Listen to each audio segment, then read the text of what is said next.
Welcome to yet another edition of E-Expressions with Dr. Devi Shetty, and I have with me my co-anchor, Mr. Prabhu Chawla. Thank you, Dr. Shetty, for coming back to us. And, our last session with you was a tremendous hit, quite a blockbuster.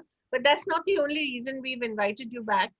We wanted to understand something that has sort of flown under the radar in the past couple of months, the new architecture for medical education in India. And you've been a key part of the ideas behind this. And you've, of course, been an advocate of so many of the new ideas that have been included in the new framework, not just the fact that India can be one of the largest providers of healthcare workers for the globe, but also that you don't need acres and acres of land to actually train good doctors. You don't need a limited number of seats, you need higher number of seats. You don't necessarily need a higher number of colleges, but you need more seats. We wanted to discuss these and other issues with you. So welcome, and tell us what you think of the new architecture for medical education. First of all, when the new regulations came, I think about become a national news. Right. Because that was one of the most path-breaking reform our government has done, according to me, in the recent past. And this happened, I'm sure, only because of the personal, the intervention of the higher-ups in probably the Prime Minister or somebody very higher up. I would like to congratulate the Prime Minister for making it happen, because otherwise, believe me, reforming medical education is not easy.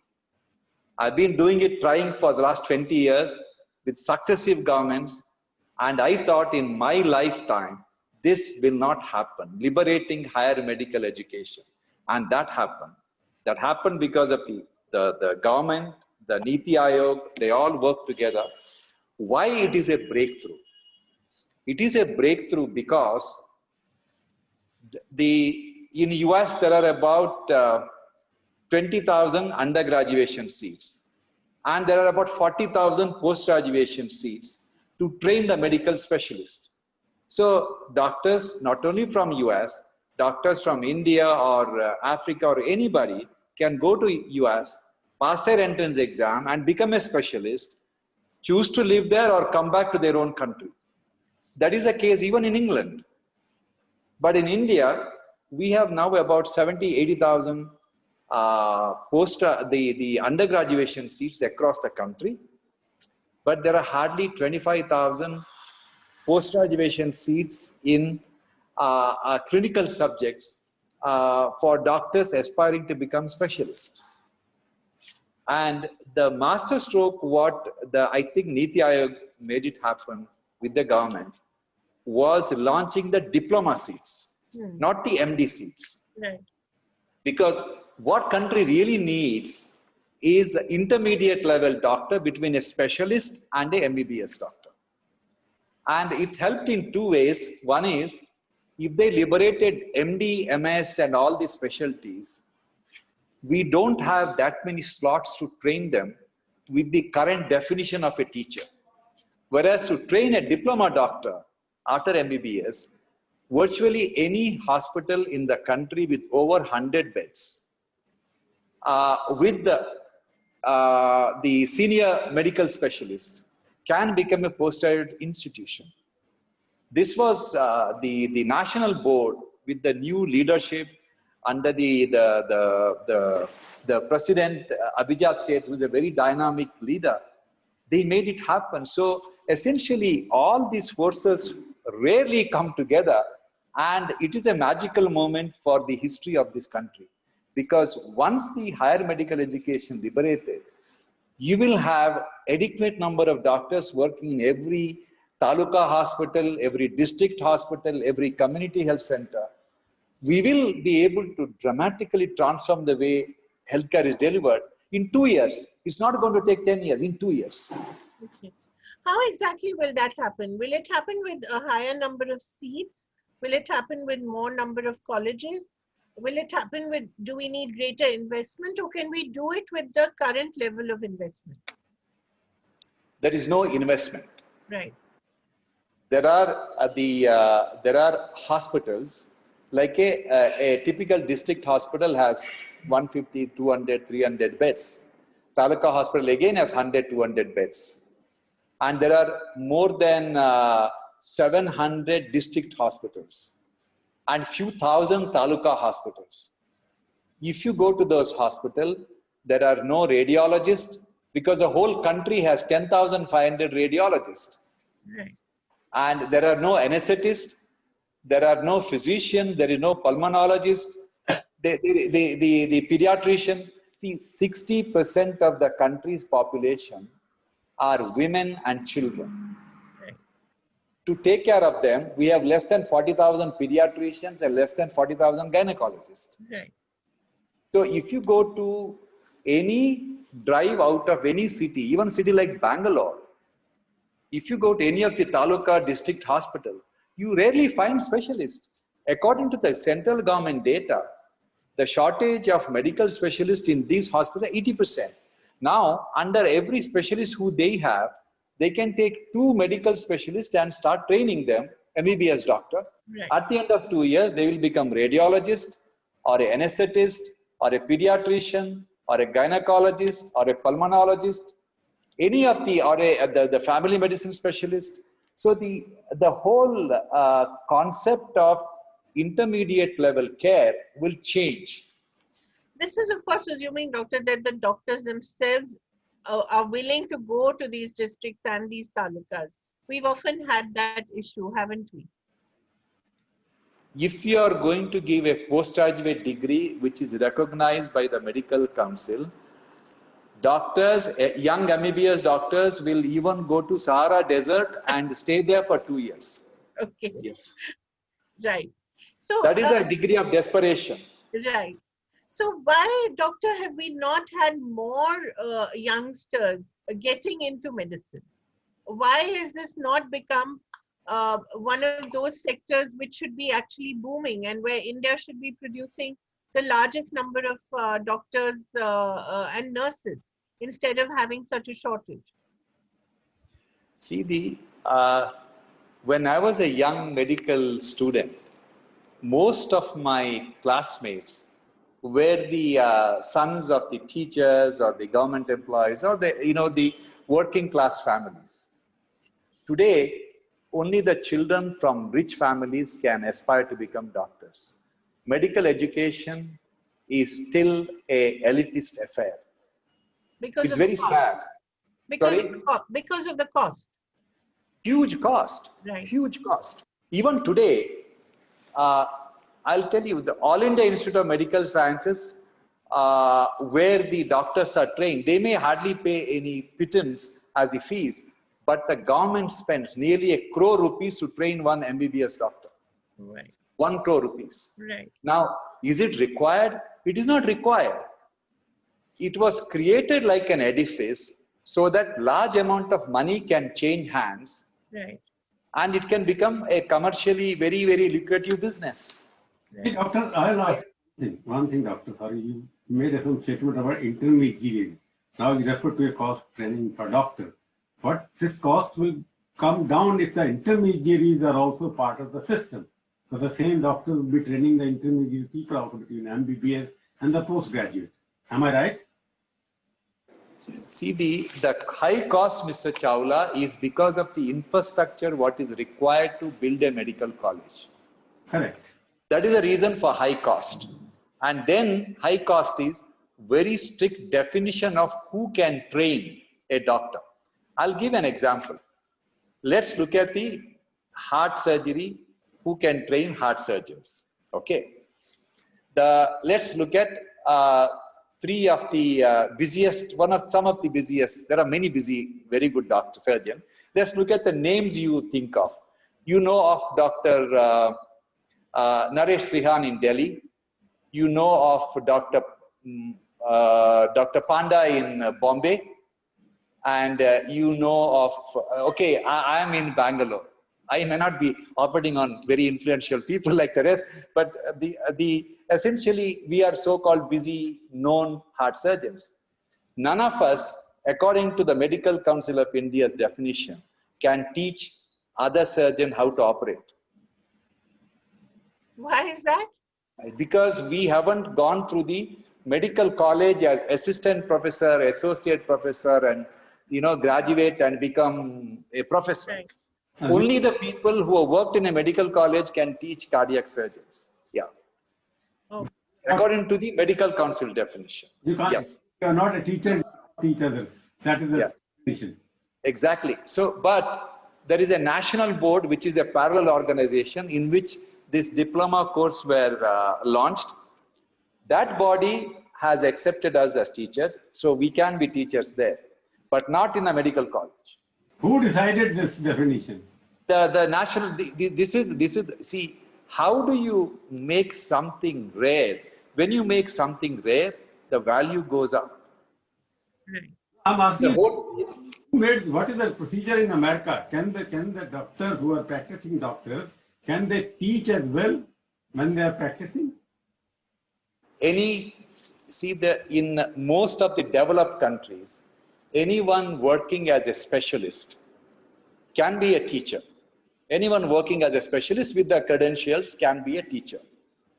But in India, and also in US, for example, there is nothing like a retirement age for a teacher in a medical college. As long as they are fit, as long as they are willing to work, they can. Say in US, a 85-year-old cardiac surgeon can operate on the heart, and he can train young cardiac surgeons. In India, if you're past the age of 60, forget about teaching cardiac surgery. You're not allowed to dissect a dead body and teach anatomy. You have to retire at the age of 60. Then, on the other end, you say that there is an acute shortage of teachers. But doctor, the question is, your names are doctors also. All of you must be over 60 now. And you are doing the practice surgery every day. Dr. Tren is almost past 70. Yes. And Yes. Dr. Seth is also almost the same age, getting there. Yes. Famous cardiologists in India have passed that stage. Yes. Yes. But we can't be teachers in a medical college. We have to retire if we are in a medical college. If we had the privilege, yes. Right. Other remark you made, which I want you to explain. You said to liberate the medical education. What did you mean by liberation? Liberation from medical mafia, education mafia, which is predominant in the country? I wouldn't call it as a mafia. Essentially, the high cost edifice, what is required. First of all, you need 20 acres of land. I can't think of any country in the world which defined how many acres of land is required for a medical college. Okay. Then a definition of a medical college hospital is dramatically different than the hospital I work or we all see. Like a hospital where I am working, it cannot become a medical college hospital because corridor is not defined by their definition. Toilets are not built according to the definition. So then we don't have a auditorium which can accommodate 600 to 1,000 people as part of the medical college campus. See, this is it's very, if I give you the description of what is required to be a successful medical college hospital, it is a colossal waste of resource. It's a national waste. Hey, doctor, I just want to know, because as a journalist, as a common man, who defined all these things? The clerk sitting in a ministry who had nothing to do with the medical education? For example, IIT are being set up, IIM being set up. I have been abroad also to various medical institutions. You need 150 acres of IIT here. They don't have, even MIT doesn't have that kind of land there in America. So I'm just asking what you are saying, the toilet definitions there, like in joint secretary in IAS should have a towel behind the chair, some kind of a washroom attached to the bathroom. All these definitions are there for the IAS also. So means the doctors, how the hospital should look like was decided by civil engineers. Mr. Chawla, I'll just tell you the other way. We have been fighting that every district should have a medical college. Every district hospital should become a medical college hospital. Then what will happen is children from that district, when they look at young people running around with the stethoscope and the white coat, these kids get excited.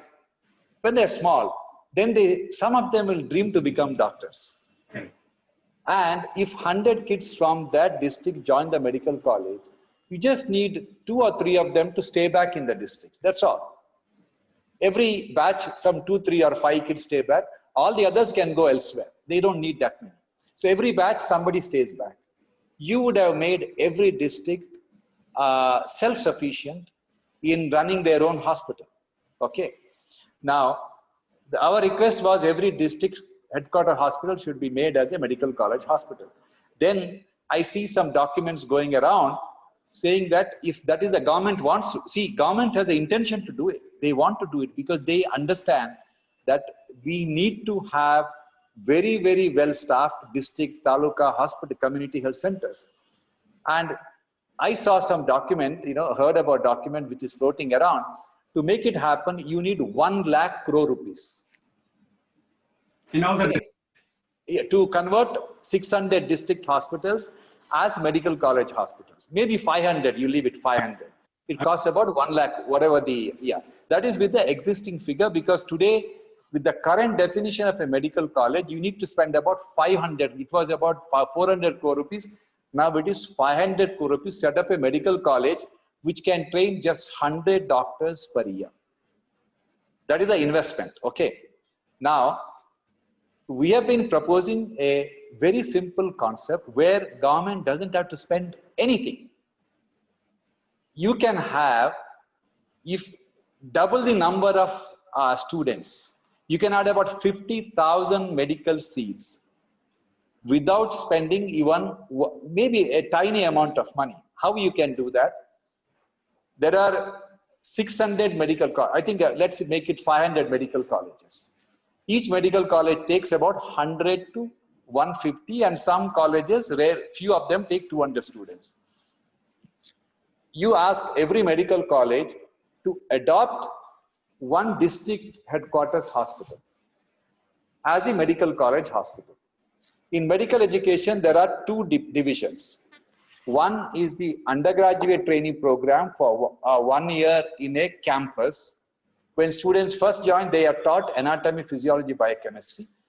This can be easily done in a 20-acre campus, which is already there. And they have enough classroom to accommodate extra 100 students. So at the end of 1 year, they finish preclinical. That is anatomy, physiology, biochemistry. Those who pass for clinicals, where they have to touch the patients and learn, they are posted in the district hospital. And the same medical colleges manages both students. This is the way I was trained.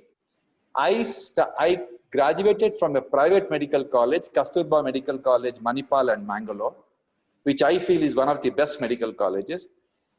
And my clinical training happened in a government Venlock hospital in Mangalore. And same thing can be done now. So what will happen is you will have maybe the Taluk district hospital, they may have to expand it, add maybe 100, 200 beds, which is hardly any cost. And every district has very talented senior doctors. They all can be recruited as visiting doctors. And this is how I was trained. Almost all my teachers were visiting doctors. Now in medical college, visiting specialists, visiting teachers are not allowed. And everywhere, almost all the countries, medical education is done by part-time faculty members, visiting faculty members. So if you go in this route, you can have another 50,000 additional seats. We will be producing more than enough doctors at no cost. And you can even, government can put a clause. The extra 100 seats we are giving to those private medical colleges, all the 100 seats should be belonging to the government. They will decide what the fee is because they are giving their hospital. There are 2 things which will happen, Mr. Chawla. You look at any district where a medical college has come up. You look at any taluka where a medical college has come up. Economy of that district or taluka will undergo dramatic change. Because when the medical college, along with that, there is a nursing college, paramedical education, There are thousands of youngsters coming and living there, and their parents visit. And these kids need entertainment, right? They need food. The whole economy, the first thing what happens, the real estate value of that area will increase, right? Then so much of economic activity will happen. Doctor, you're right. I was speaking to some pharma company. There's a prime minister yesterday said India is going to be the pharmacy of the world. Yes. Different contact, he said it. India has already wired the rest of the world through Bangalore. Bangalore is connecting everywhere in the world because they were the first people. But when you talk about medical education, which has come now, you may have it in 2 years, you may have more doctors coming out of these colleges. What you are suggesting is a good model. But I was talking to these big companies. They are saying hospital opening is non-economical at the moment. You cannot investment in any hospital in prohibitive. So are the colleges which you have to establish because the kind of land, they have not changed those laws yet. You need 20 acres, you need 10 acres. That changes has not happened. So left hand is working without knowing how the right hand is going to work. So don't you think there's some kind of a disconnect? You may have Niti Aayog. Niti Aayog is also works in a very one directional way. They look at one situation, they don't look at what the impact of this is going to be happening on the second situation. You have done this everything, but you had opened up the national education policy. But how this education policy, you have given more buses, but there are no passengers. Now there are more passengers than no buses there. Yes, yes. So how do you say this? Because you are going to have more doctors, you are saying 50,000 doctors. It's a very easy way, which is simplified way which nobody thinking of. Well, you have 50,000 doctors, and the pharmaceutical companies or the medical healthcare, Max or Fortis or whatever, they say we are not, they have no plans to invest in a hospital for the next 5 years. See, when we are talking about hospitals, Mr. Chawla, we have to ask our first thing is, what is the cost of setting up a hospital? I'll give an example. We built a hospital in Mysore. We need to relook at how a hospital is built. If you look at a typical hospital, a centrally air-conditioned building with multi-story centrally air-conditioned building, I'll give an example of how we built a model hospital for the government to build in talukas and districts. Since the government wasn't doing, we thought we will build and show.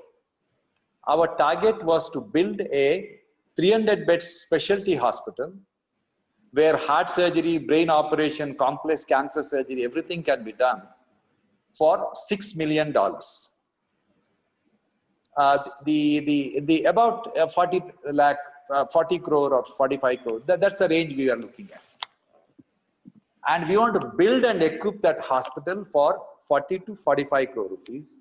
And we wanted to build it in 6 months. And we looked at various companies. In the end, L&T took the challenge. L&T is one of those magnificent companies. They can do magic. So they took the contract saying that they will build it in 6 months. And they built it. Of course, because of us, there was a delay of 2 months. They took about 9 months and they built it. And that hospital is now 6 years old. We got the return on investment in less than 4 years. And Karnataka government got excited with the plan. They made investment in that as a private equity company. First, they gave us the land and they gave us the money to build the hospital as well. And how that hospital is different. First of all, the moment you build multi-storied building, cost of everything goes up. Lift and you need to have fire clearance. Fire clearance adds to nearly 100 rupees per square foot. Right? So if it is only ground floor construction, you don't need any fire clearance. If there is fire, you just open the door, people can run out. And it is not a centrally air-conditioned building. Because contrary to everyone's belief, central air conditioning doesn't prevent infection in a hospital. Central air conditioning is generally the cause of infection. Correct. Best sanitizer for a hospital is fresh air and sunlight. And that's what we provided. I live in a house which is not centrally air conditioned. Why should a hospital be centrally air conditioned? We live in a tropical country where weather is pleasant, especially in Bangalore, lot of parts of the country, weather is very pleasant. So if you change the way hospitals are built, you really don't need to spend that kind of money. So we need to redefine everything what we do, Mr. Chawla. We can't just go by the fact that we always did it like this and this is the way we are going to do in the future. Doctor, what you said about the cost of the hospital which you set up, $6 million, that's okay, but it must be a mere shell, because now the machine which you're talking about, MRI machines and whatever, they cost about crores and crores, and the return on that investment is quite expensive. No. MRI scans, No, Mr. Chawla. No. See, almost all of our hospitals are catering to the working class and poor. We mainly get that category of patients. This is our business model. Exception. So what we do, government can easily do that. We don't buy CT MRI for this kind of a low-cost hospital. We have an agreement with the CT MRI company. They park the machine at their cost. Yeah. And for every CT scan, every MRI we do, we pay them a fixed amount of money. And that is the way we procure equipment. And after 2-3 years, when the hospital becomes financially viable, we pay the rest and own the machine. And government can easily do that. If the government builds a hospital and tells the medical equipment company that you come and park the machine and we will pay you per patient basis, and the volume of patients coming to those buildings are so many, they can get the most advanced machine free of cost. Now tell me one thing, because the National Medical Commission or whatever national which has happened now, how it is different than the council earlier? What are the good advantages, 1 or 3, which will happen, which people should share? In simple words, as a doctor who is involved in this, everything else, how is this medical commission going to liberate, as you say, the Indian medical education from the clutches of whatever you want to define?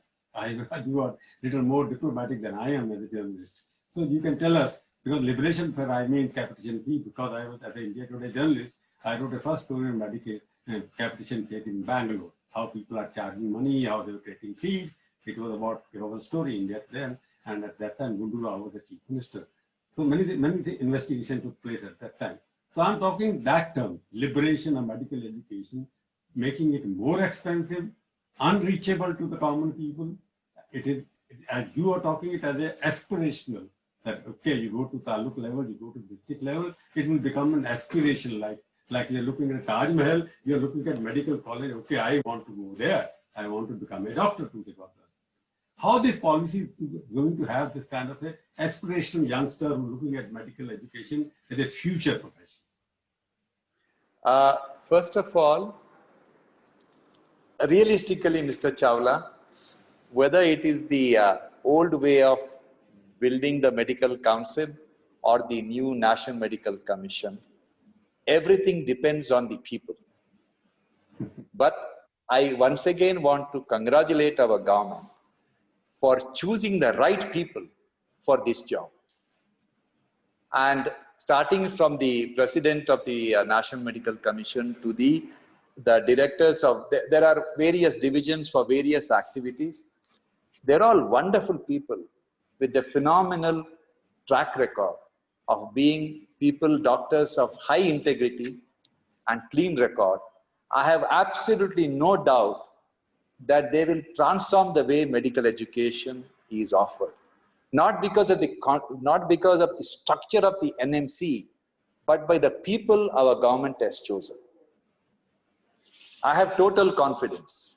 Now, why this will change the way medical education, why it will make an impact, is because it's a matter of time before cost of medical education with the right policies will come down. When that happens, when the cost of medical education goes down, when the uncertainty of aspiration to become a specialist goes away, children from poor families will dream of becoming doctors. That will be the change agent for the country's future, because outstanding doctors across the world with magic in their finger generally come from deprived background. And these children have stopped dreaming of becoming doctors. Now I'm optimistic that with the NMC in place, this will happen. And that will be a game changer for the future of the country. The cost of medical education, as you said, is a factor which was preventing people coming from the lower status of society. Now you think the National Medical Education Commission will open the gates for poor people to come up and join the medical education? How? Cost of medical education will go down, and I will take a bet it will be as expensive or even less expensive than an engineering education. I'll tell you why, Mr. Chawla. The foundation of medical education is based on a successful hospital. A successful hospital which has a very busy outpatient, dynamic doctors with who have a phenomenal the reputation and the knowledge. They're the people who bring in thousands and thousands of patients to the premises, and that hospital, when it becomes vibrant in the Western countries, naturally they add a medical school adjacent to it. And almost most of the cost of medical education is borne not by out of the fees, it is borne by the revenue generated by the hospital. You look at CMC Vellore, they train some of the best doctors in the country. And what is the cost of medical education? It's hardly anything, because hospital subsidizes the medical education, so they can afford to get the brightest doctors and make them as wonderful the specialists. Look at St. John's Medical College, busiest hospital, one of the busiest hospitals in Bangalore. What is the cost of medical education? It's nothing. And they produce some of the best doctors in the country. Your point now here, why don't you make it a policy compulsory that any hospital should have a medical college as well? Yes, Mr. Chawla, to do that, we have to break down my hospital and build it according to the medical council definition, keeping the size of the toilet and the corridor. They're not thinking of the policy holistically. You have thought of one part of the building that, okay, this should look like that. Because the point you are making makes sense, that every medical college can be subsidized by a hospital. Exactly. So in India, hospitals are becoming commercial because they want to make more money, and the cost of human medicine going up, as you've seen, which is happening in the COVID. So why don't you think that policy should have been, okay, we'll give medical permission to have a hospital only if you have a medical college, change the parameter for opening a college as well, which has not happened. It means, and National Medical Commission has not changed the parameter for opening a medical college. What is the change? I think, yeah, you see, they haven't changed yet, but it is a matter of time before they will ensure that there are different types of medical college exist in the country. Like I always quote this example. There are 35 medical colleges in Caribbean region, Mr. Chawla. And those medical colleges train doctors for US. Significant number of doctors practicing in US are product of these Caribbean medical colleges.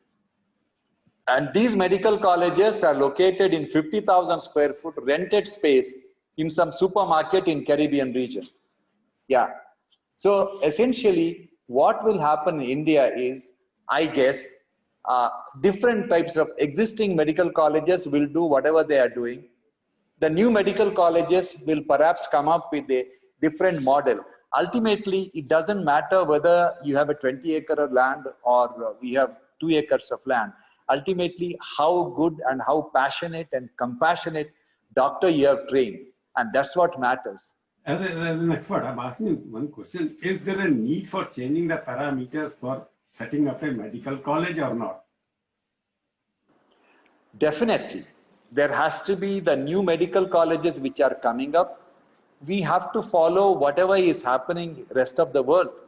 Yes. See, we in India, Mr. Chawla, you do not need to build a single additional medical college. All you have to do is existing medical colleges, give them extra 100 seats and you give them the district hospital. That's all. And they will do the rest. So you don't really need to build more medical colleges. All the 600 medical colleges you're talking about, they should be given 100 seats extra. But most of the colleges are concentrated in few towns. And your philosophy of district colleges should be open falls flat there. If these existing colleges are, either they're given, okay, you operate, as you rightly pointed out, that these existing colleges should open a campus in districts. Exactly. Yes, that is the way it should function. So each medical college will have 2 campuses. One campus, the existing campus where everything happens. Additional 100 students who join, they go to the district and they run the, they work in the district hospital. Eventually they work there. They get educated and they work there. Twin campus. Yeah, I wanted to ask, Doctor, we've talked so much about doctors. We've not talked about nurses. That's again an area where, you know, nurses feel that there's not enough progress in their careers and they get stuck beyond the point. And that that's also a huge workforce that we can train to benefit youngsters as well. What has the new architecture of these regulations done to improve conditions for nurses? No. First of all, brightest young boys and girls would never like to become nurses in India. Nurses, yeah. Because there is no career progression. Right. Why there is no career progression? Mainly because why Indian healthcare is in this mess is because you go to, every country has Drug and Cosmetic Act in some form, where the professionals are named or the specialties are named who can prescribe. Like if you go to Drug and Cosmetic Act of, say, England, which is a very conservative country, there the physiotherapists are allowed to prescribe painkillers, optometrists are allowed to prescribe eye drops, and a young girl who has undergone beautician course for 6 months in England is legally allowed to inject Botox. In India, to inject Botox, you should be MD in medicine, in dermatology, right? And if you look at, so there are about 20-30 specialists who can prescribe medicine in England, in US, all over the world. But in India, if you look at the Drug and Cosmetic Act, only one person can prescribe. That is a doctor with MBBS degree. Right. A nurse who worked in the ICU for 20 years is legally not allowed to prescribe even a painkiller. In United States, which is again a very, very litigant country, 67% of all types of surgeries, including heart surgeries, when it is done under general anesthesia is not given by a doctor anesthetist. It is given by a nurse anesthetist. Right. 67% of the, more than half, you can do cardiac surgery with the anesthesia given by a nurse anesthetist. Right. And we don't value our nurses. Right. So if you do not give them a career progression, if there is no career progression, there is no salary increment. Right. If there is no salary increment, there is no incentive for people to work. That is why we have killed the nursing profession in India. Nurses are treated legally, they are treated, there is no difference between them and someone who's working as below the nurses in the country. There is no career progression unless you provide a career progression for the nurses to become nurse anesthetists, nurse intensivists, or a nurse practitioner. There is no hope for the nursing profession. But has this happened in the new architecture, the new regulations? Have nurses allowed this kind of progression? See, the National Medical Commission, nursing is not in the jurisdiction. Nursing is done by a different body altogether called Indian Nursing Council. Right. Yeah. So, now. Why does this continue to exist, this kind of silos, these kinds of silos? Okay, let there be silos, but all these bodies haven't lived up to the expectations of the people of the country. Right. Like when there is a shortage of nurses, these bodies should really look at how do we train more nurses? Yeah. How do we see, essentially in any profession, if it has to become popular, you have to get brightest people embracing the profession. Right. If only the school, not the average, below average students are opting for nursing education because they can't do anything else, the profession will never become, it's because we never made it attractive. And every day we are screaming and shouting for shortage of nurses. Yeah. And the doctors. I'll give an example today what is happening in my hospital. Where I am working, we have over 1,000 beds here. We have 400 COVID patients in the campus at any given time. Right. There are 100 COVID patients in our ICU in a separate building. Right. 250 of our doctors and nurses and technicians are infected with COVID. What? It is impossible to get doctors and nurses to work. God forbid, if the same trend of COVID continues, in the next 2-3 months, there won't be doctors and nurses left. Now, we have this desperate situation. You try to start a new nursing college in any part of the country. Right. It is impossible. You have to wait for 2 to 3 years to get the permission to start a nursing college. But doctor, you had that wonderful idea, which I think the government has still not listened to, which is to allow people in their final year of nursing as well as MBBS to start practicing in these hospitals and get their final degrees.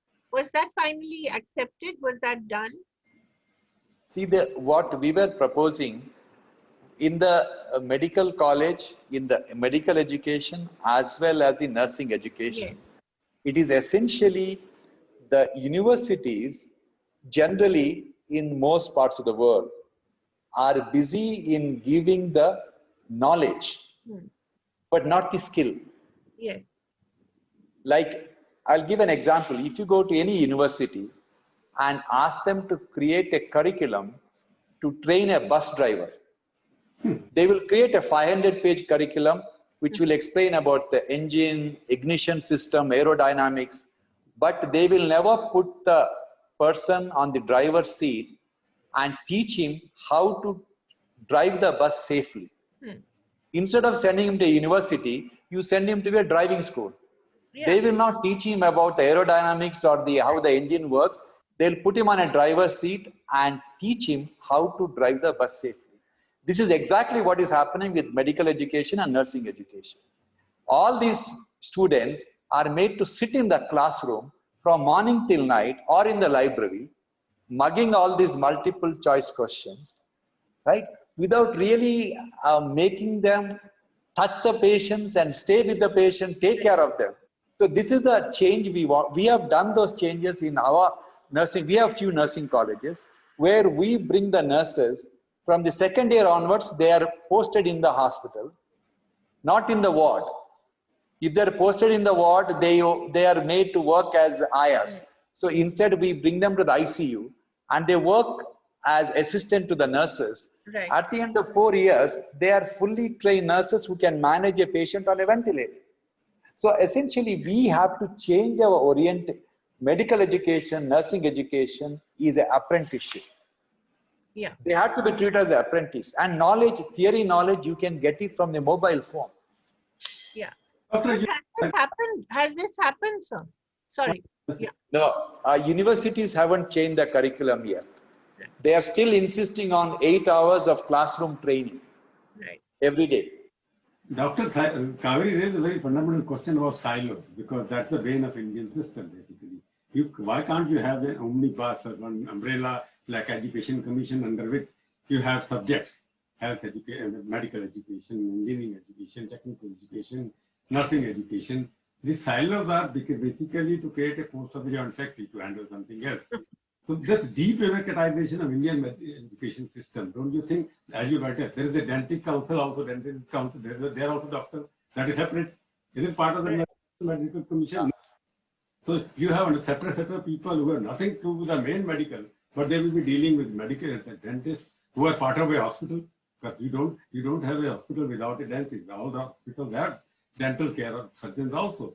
So why this so much of complexity creating silos, which also cost, they also cost delay, they cost money, they cost everything else.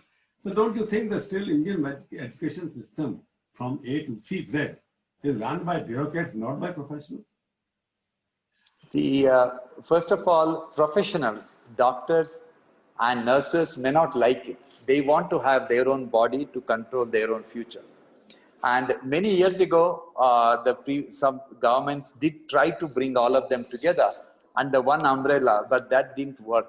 That didn't go through even the first phase of regulatory approval. So they didn't work. I mean, I feel there may not be anything wrong in them being separate, but then every organization has to change with changing times.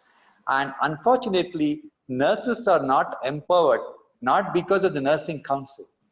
They're not empowered because of us doctors do not want to let others to be having the prescription rights. No, doctor, you're not, I'm still confused about one question. Who decides the size of a hospital? Who decides the Size of a hospital or a medical college? Who decides?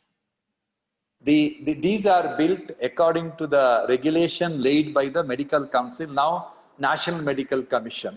The new body, I feel, may be a lot more progressive in changing those regulations. Means the doctors who were your age group or earlier, there was a doctor Yes. 10 acres is required for a good college. Yes. The 10-acre college required for a walk or a treatment? 20 acres. So essentially, you try to raise the entry barrier. Yeah. You do everything possible to raise the entry barrier. And create shortages. Yeah. So, if you were health minister, what would be the 3 big things that you would like to change right away? Given that this regulation has happened, this liberation has happened, what are the 3 additional things that you would like to see right away to help us also cope with COVID? If I'm given all the all the power to change, Yes. 3 things. The first thing is I will add 50,000 additional undergraduation seats without adding a medical college by giving extra 100 seats to all the existing medical colleges. That's the first thing. Right. And equally, the aim should be to equalize undergraduation seats and the PG seats, so that anybody who graduating has the option to become a specialist, but whether he will get the PG seat in his the specialty he likes depends on how good he is in his merit exams or whatever. That's the first thing I would do. Another most important thing I would do is to remove the pen and paper from the hands of doctors and nurses and medical technicians. Give them a digital tool which is built on a mobile platform, and that will make healthcare safer for the patient.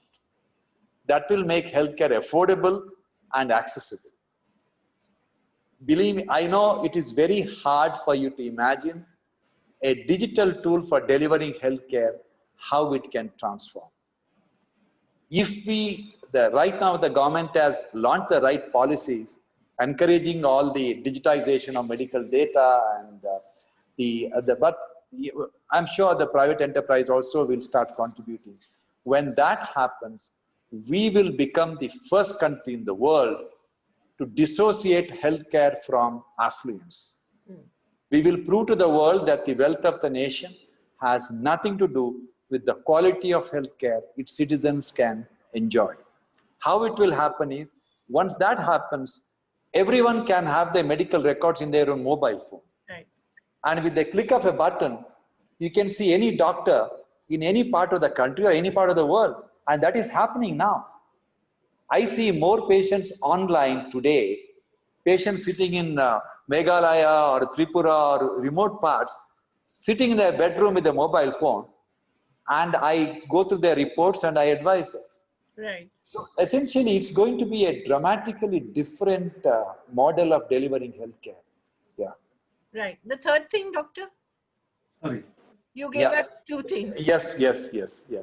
Third thing is, I would like every mobile phone subscriber, that is 1 billion mobile phone subscribers, should pay 30 rupees per month to a not-for-profit entity which will manage health insurance to cover all the cost of surgical procedures on them. Right. Every month they pay 30 rupees, and I can guarantee you that any surgical procedure to be done on this page, starting from gallbladder hernia to brain or a heart operation, can be done if 1 billion people, they spend 300 rupees per month just to speak on the mobile phone. If they can pay 30 rupees to this body, which is a not-for-profit entity, we can cover the surgical cost of the whole country. Wonderful. Last question I asked you, Mr. Adur Poonawalla made a statement, it costs 80,000 crore rupees to get vaccine to every Indian, and the government of India disputed that. What is your estimate about it? I really don't know how much it costs to make the vaccine at the first place. And also Mr. Chawla, it's not just about making the vaccine. And the maintaining the cold chain, delivering this vaccine to remotest parts of the country, maintaining the cold chain so that the vaccine will still remain viable. It is a huge logistical nightmare. It is expensive. I don't know whether it is 80,000 crore rupees or, whatever the amount is. These are beyond my imagination to calculate. I don't know how much it costs to make those vaccines. Yes. Question which was raised today by IMA, you might have read the statement in the newspaper, questioning our health minister about Ayurveda as a substitute for COVID and whatnot, and calling him almost names. You withdraw the statement, otherwise what that time. They threatened him almost. What do you mean? You are also a member of IMA, I suppose so. Yes. No, there are many bodies. There are many bodies. IMA, every state has a chapter. Many. It may be opinion of a small group of people, but I have a great respect for alternative medicine. I'll give an example.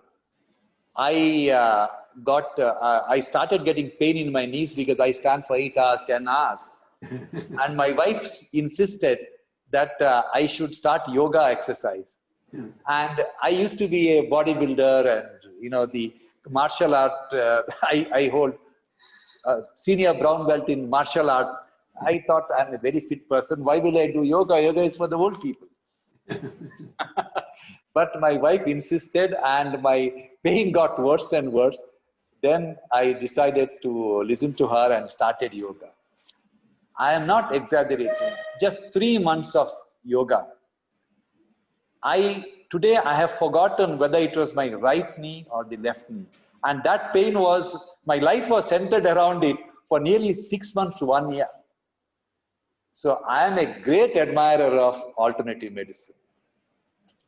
Thank you, Doctor. Thank you. Thank you so much, Doctor. And I do hope that the government is listening to you as they have listened to you in the past, fortunately. And yes, they have. Yeah, and we'll make all the changes that you've recommended. Thank you so much for joining us again. Thank you.